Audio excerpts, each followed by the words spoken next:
एक राजा ने अपने सैनिकों को सड़क के बीच में एक बड़ी चट्टान रखने के लिए कहा।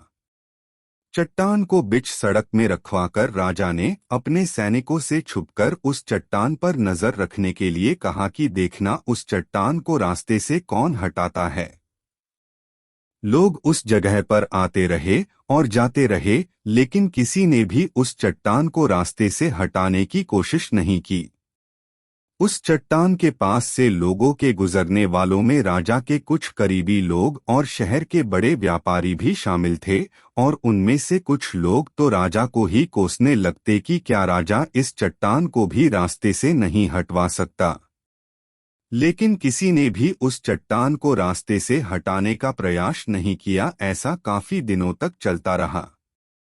एक दिन एक किसान अपनी सब्जियों के साथ उधर से गुजर रहा था। उसने चट्टान को रास्ते में पड़े देखा और सोचा कि सबको इस चट्टान की वजह से कितनी तकलीफ हो रही है। उसने अपनी मजबूत लाठी से उस चट्टान को एक तरफ धकेलने की कोशिश शुरू कर दी।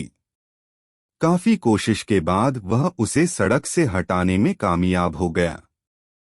चट्टान रास्ते से हटाने के बाद किसान अपनी सब्जियों को उठाकर जाने ही वाला था कि अचानक उसकी नजर एक पोटली पर गई जो ठीक उसी जगह पड़ी थी जहां से उसने वह चट्टान हटाए थे। उसने उस पोटली को खोलकर देखा तो उसमें सोने के कई सिक्के थे और उन सिक्कों के साथ राजा का एक संदेश भी था, जिसमें लिखा था कि ये सोने के सिक्के उनके लिए है जो इस चट्टान को रास्ते से हटाएगा। दोस्तों, बिल्कुल ठीक इसी तरह हम सबके लाइफ में भी कई परेशानियां आती है। कुछ लोग उन परेशानियों से बचकर निकल जाते हैं और कुछ रास्ता बदल देते हैं, और चंद लोग ठान लेते हैं उन परेशानियों का हल निकाल लेने की, और ऐसे ही लोग मुश्किलों में संभावनाएं और संभावनाओं में छिपे अवसर खोज लेते हैं।